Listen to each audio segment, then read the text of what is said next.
had a kind of comical moment for me this morning. One of the kids asked, "Hey, did you draw that picture on there yourself?" And I think they thought about it and realized they had seen me try and draw before, and they retracted the question. "Oh, no, you didn't do that." No, I'm not that good of an artist.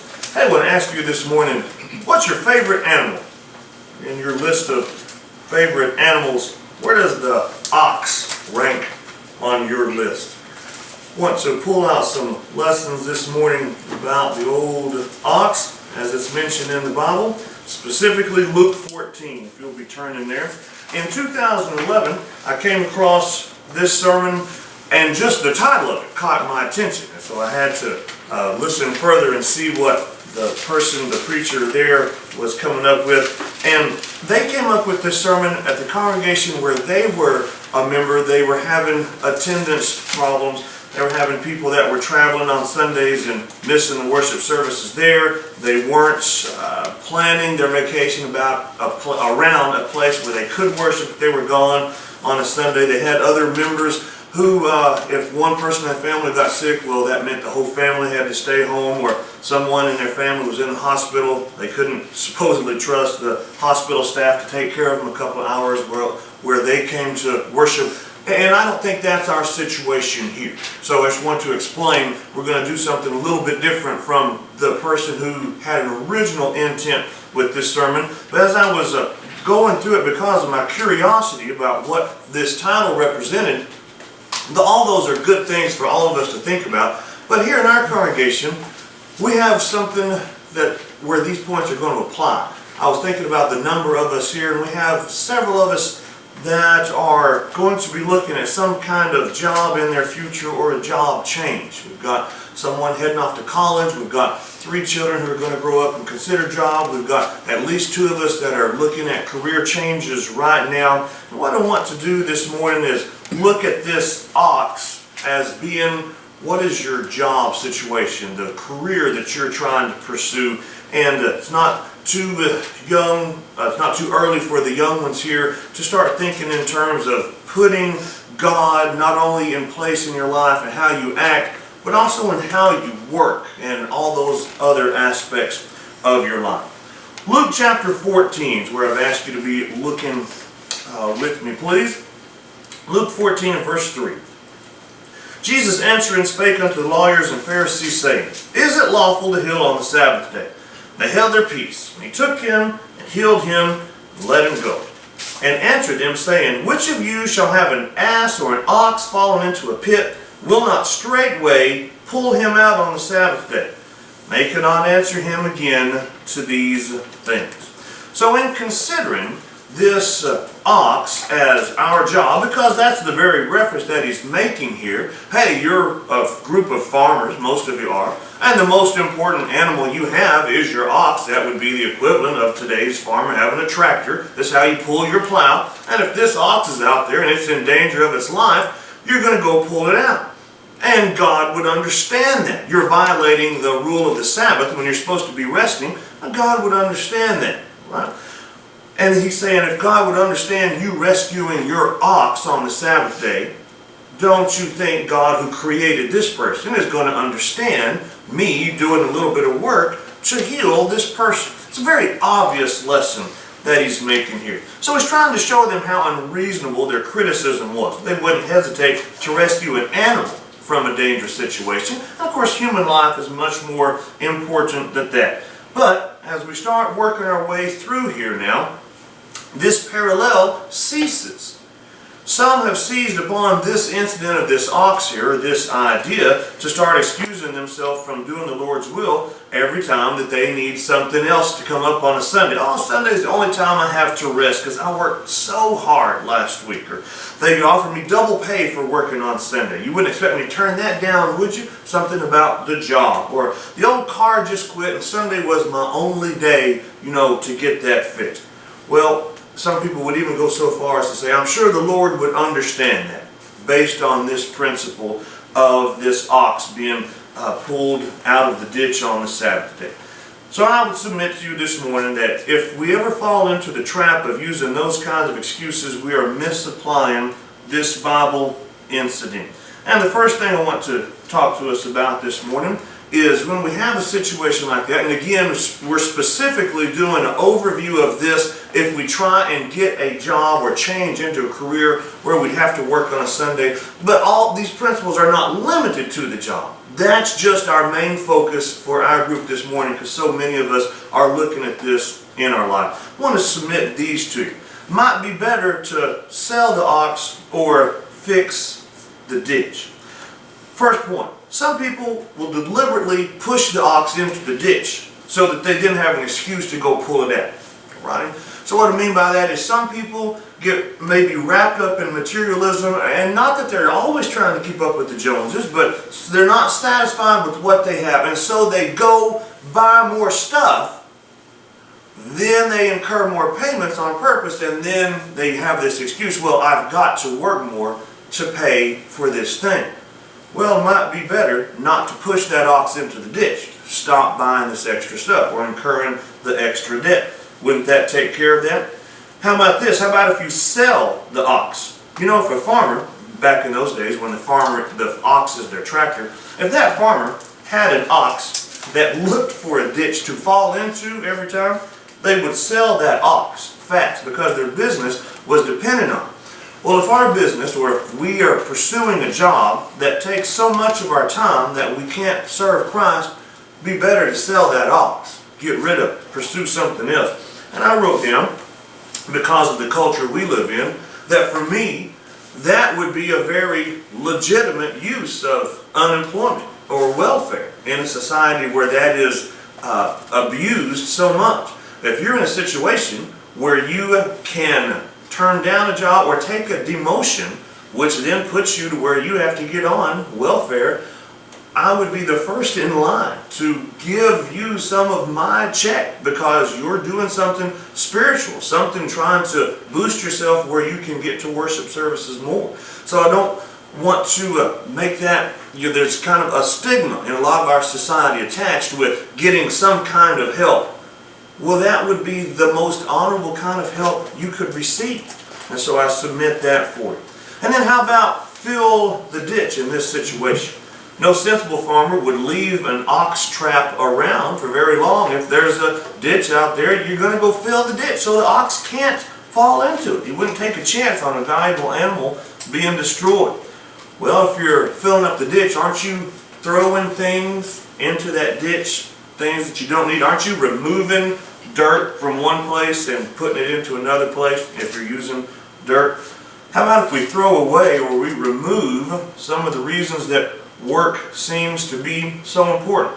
Well, Laurie and I have talked about this many times, but I know you have also. It's just bringing it to your remembrance, not teaching anything, about how simple life was for people a few generations back. Laurie and I look at our little house and we just think, just the fact that we have an air conditioner. We were talking to the kids about that within the last week, about automobiles with air conditioning, and how nowadays we wouldn't dream of riding somewhere in an automobile that does not have an air conditioner. But those of us with a little age, we all did that, and you go back several years and those automobile air conditioners weren't even invented. Go back a few more, they didn't even have the automobile. And all these things, we get used to them. Oh, we've got to have them. And that kind of becomes our cultural mindset. Now, I'm not preaching that we need to throw away the air conditioner yet. But if we get to a point where the air conditioner is becoming as important as you getting to a worship service, then the air conditioner has to take second place. The Lord expects us to worship on Sunday. There are some passages I have on the screen here that have already been referenced in the excellent Bible class that we had this morning. So I don't want to go back over those. That was already done. The same points can apply by the lessons that we got on authority. I want us to look at why Sunday is so important. This is what I have had experience dealing with as one cousin in particular. He and I went round and round on this a few times, but so that's just been my circle of experience. And this cousin was very adamant about saying, there's not a single verse that says you have to assemble every time the church doors are open.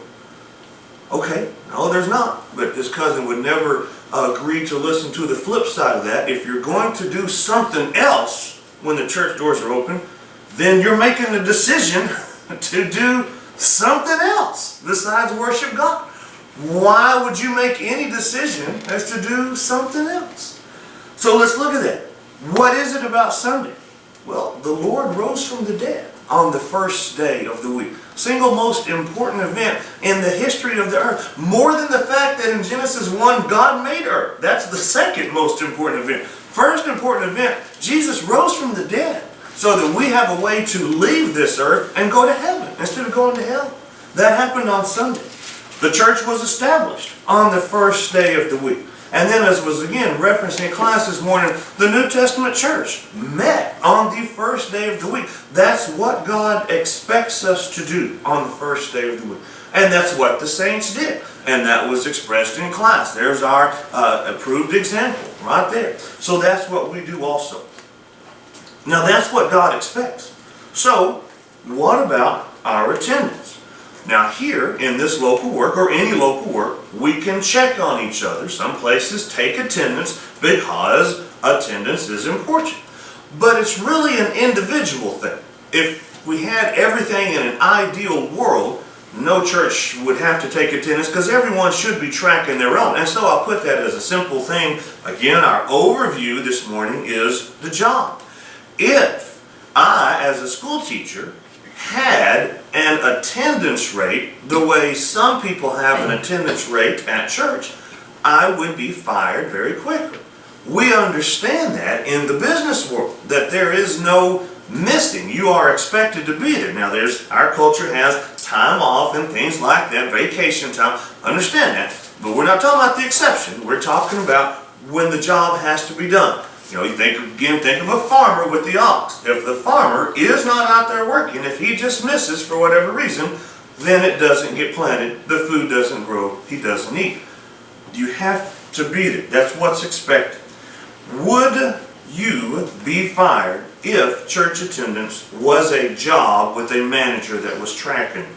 Then, from what we're looking at this morning, if you took a workplace job that required you to miss, would that affect your attendance where you would then be fired if it was like a business? And then, what about the people sitting around you? When you walk in, do they expect you to be there, or do they expect you to be there only half the time? What are you showing then? God expects Sunday worship.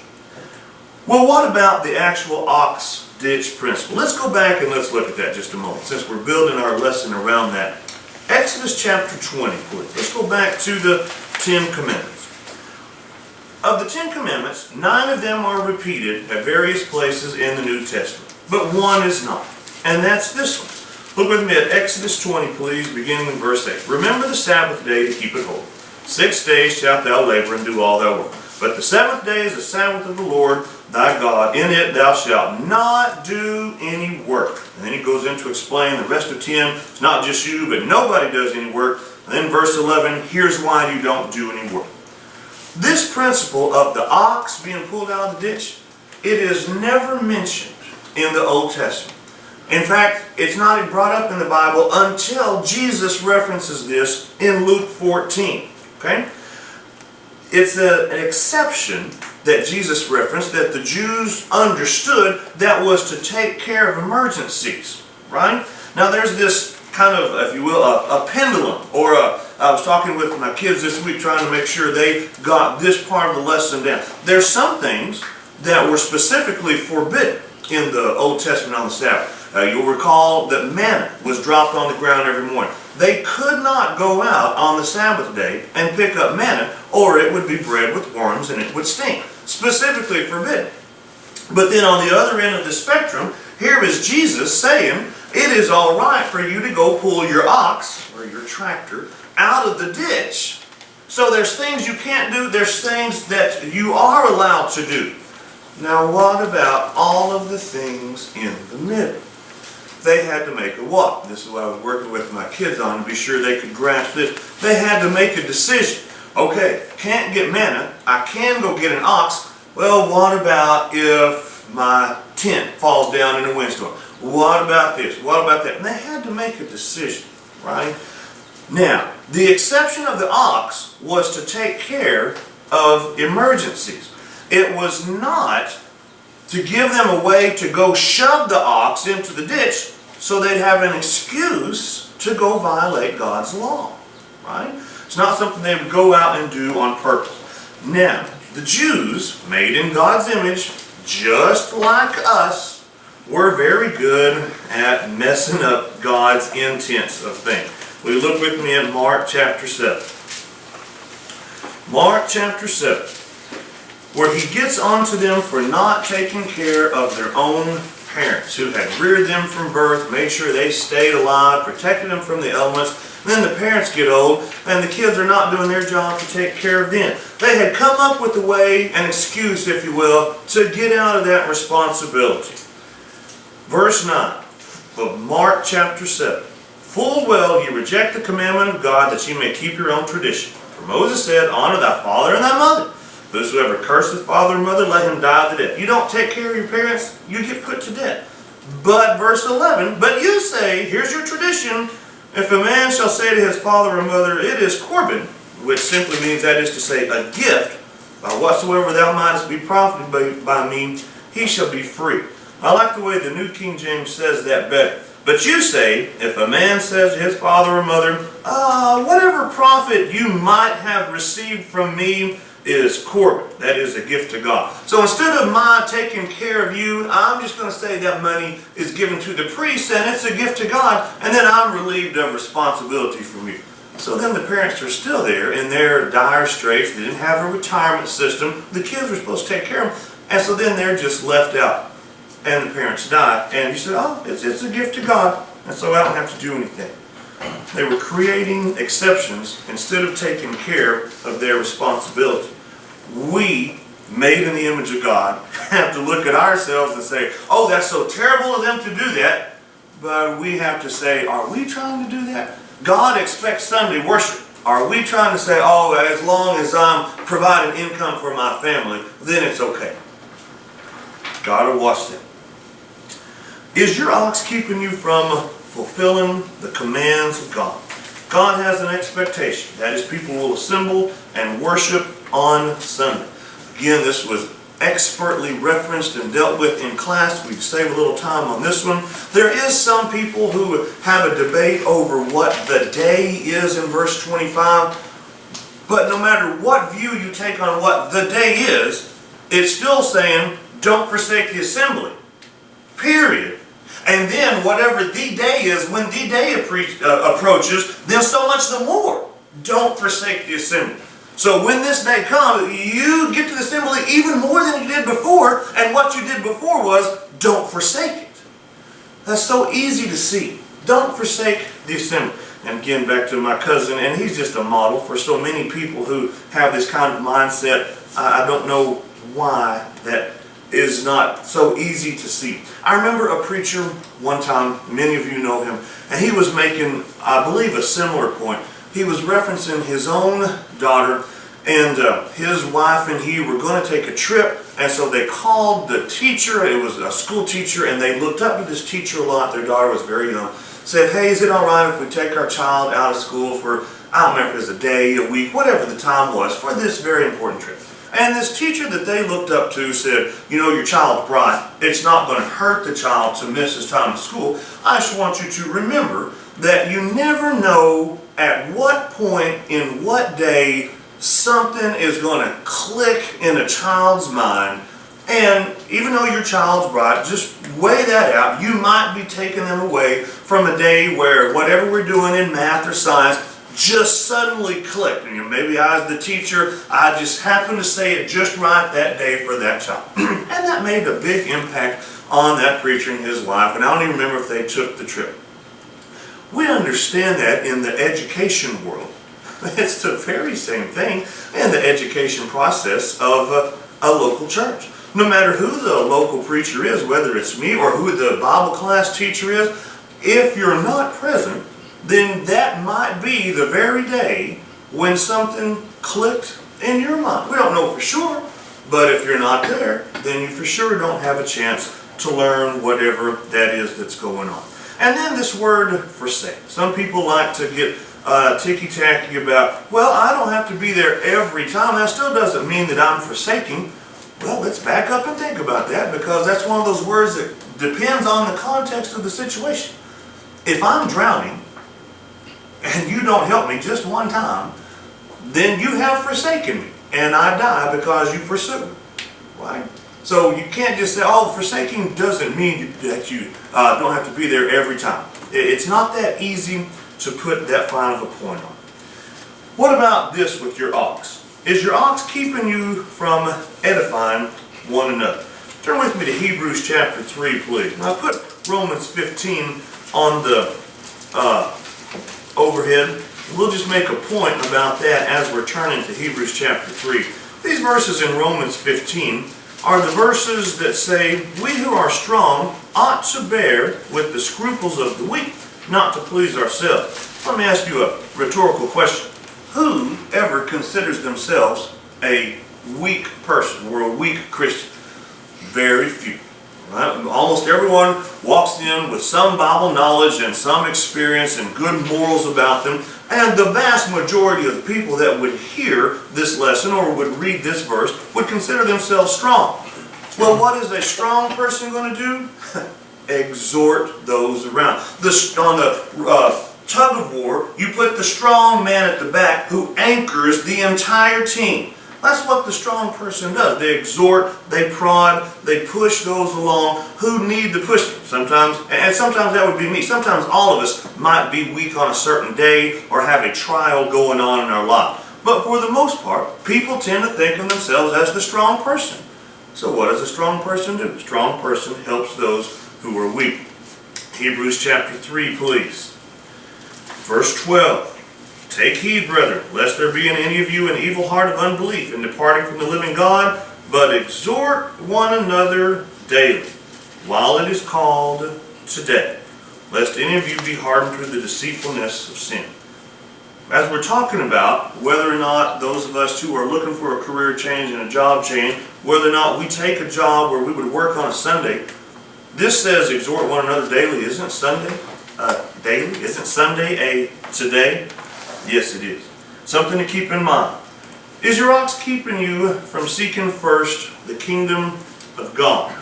Matthew chapter 6, verse 33. One of the verses that I think the Jews had so many problems dealing with. But seek ye first the kingdom of God, and His righteousness, and all these things shall be added unto you. Well, which is more important, money or worship? Are we concerned more about money than worship? If we have to work on Sunday in order to maintain a job, then that does beg the question, hey, where are my priorities? Is that something that I might need to make a change on? And yes, it is something that we might need to make a change on. Now, in a similar vein, is your ox keeping you from putting Christ above everything else? Extra hours, overtime can be such a curse to a family because it robs the parent of time with their children or time of spouse with spouse.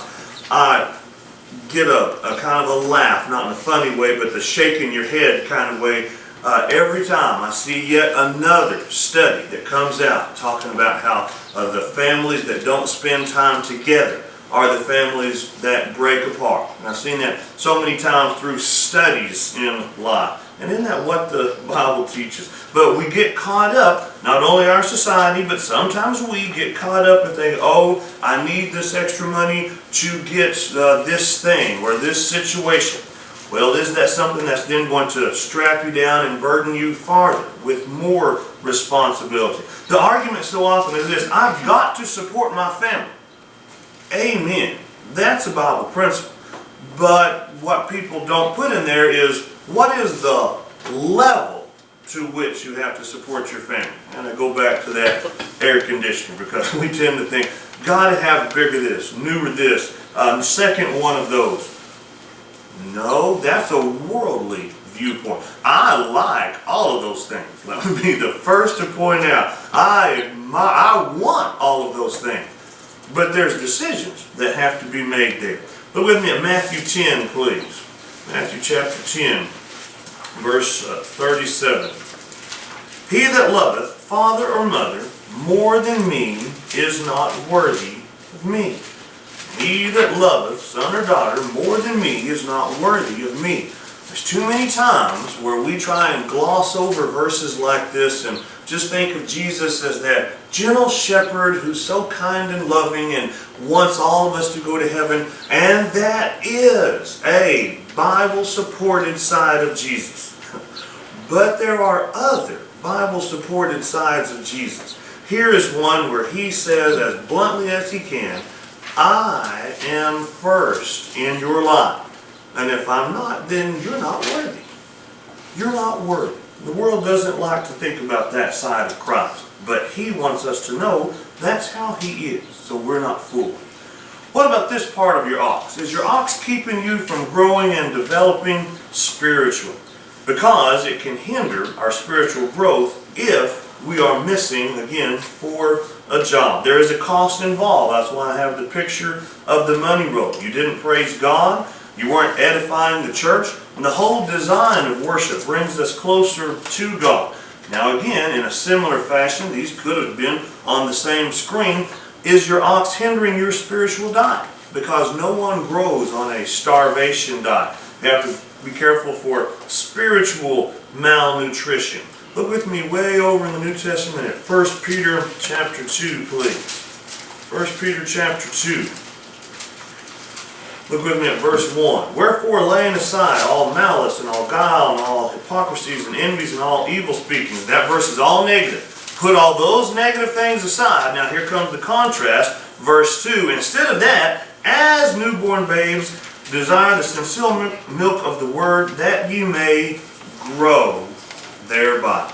I was having the thought during the good Bible class this morning about authority that as that teacher is stepping us through the logical progression of how Christ has authority, and then there's ways we find that authority, that I'm so glad that Christ has that authority and that we are being shown through the scriptures how that authority works, because I'm the type that points things out about myself. I don't like several of the verses that I'm required to follow here in the Bible. Here's one of them. I don't like to grow. That requires work. I'm kind of a lazy person by nature. I'll admit that. It's much easier for me to just stay where I am, not mess with this growing stuff. But this is a requirement. Grow thereby. Well, if I'm not getting to the feasts, if you will, and this is a food reference here in verse 2, then I'm not going to grow. And yes, there's some humor in that about me and feasts and growing, but you're welcome to grin at that as long as you get the serious point that we're making. And this point that I'm making to you applies to me also, because I'm in this same boat about this job, and that's why this is on my mind. But we've got more. Is your ox adversely affecting the proper function of the church? You are to be a worker, and so am I. Look with me at Ephesians 4. There's no glossing over this passage either. Some people like to just show up at church and that's their feel-good time of the week, and then they think they've done what they need to do to make God happy, and then they move on with their life. That's not a Bible-supported principle. Ephesians 4 verse 15. But speaking the truth in love may grow up into him in all things, which is the head, even Christ, from whom the whole body, here's the church, fitly joined together and compacted by that which every joint supplieth, according to the effectual working in the measure of every part. New King James says, the effective working by which every part does its share.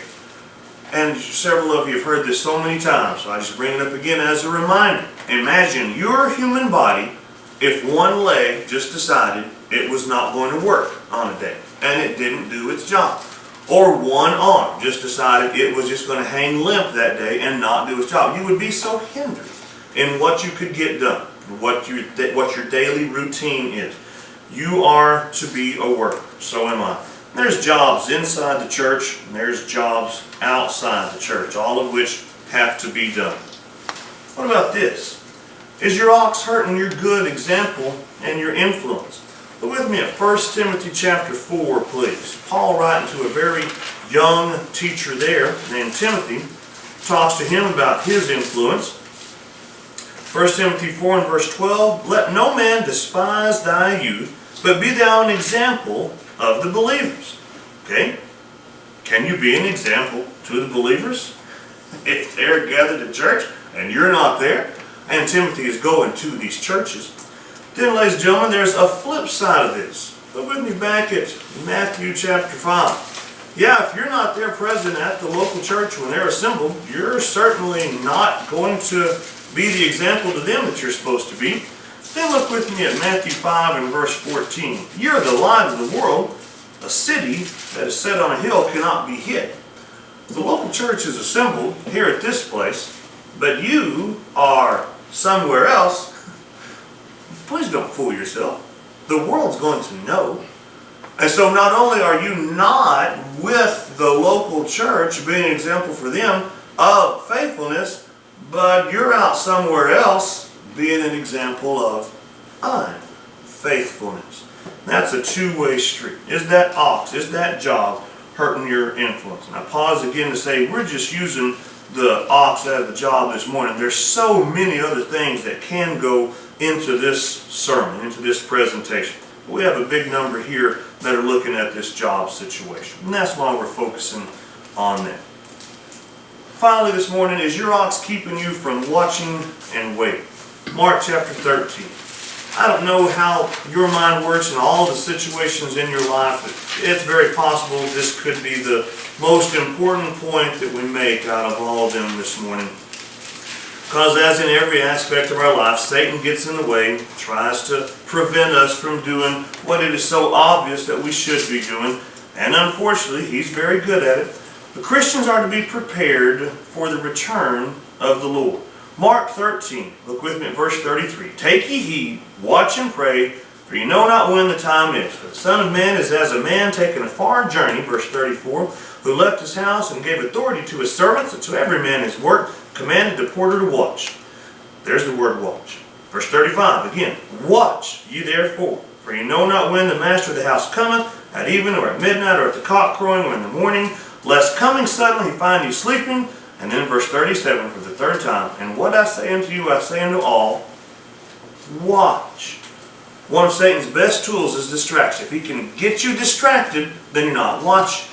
So here we are at a local congregation where we sing songs about God coming again, or we read verses about God coming again, where we encourage each other, hey, stay on the right path, because out there is heaven and hell, and if you're not watching, you get off on the Broadway going to hell. Attending services contributes to our preparation. We're around other people who are also watching, and we're reminded to watch. So then in conclusion this morning, we'll simply say that God has expectations for His people, and one of those expectations is God makes it so plain that He desires us to worship. You know, if we fail God, then we fail, period. No matter how successful we might be at buying a new car or something here in our life. And we ask the age-old admonitions that I, just for one, have heard preachers use all of my life because they're so excellent to think about. What if God were to come on a Sunday when His people are assembled all over the world, and instead of being assembled with other Christians, I or you are out somewhere doing something else, whether it's a job or whether we missed because we just didn't feel like it that day, or whatever the situation is. What if we weren't assembled with the saints? Do you think God would let us get by with that excuse? That's not the God that we read about in the Bible. So many things to think about this morning. Hope that these thoughts do you some good. I'll be having to apply these in my life. Ask you to do the same. If we can help you make your life right with God in any way, we ask you to let that be known as we stand and sing.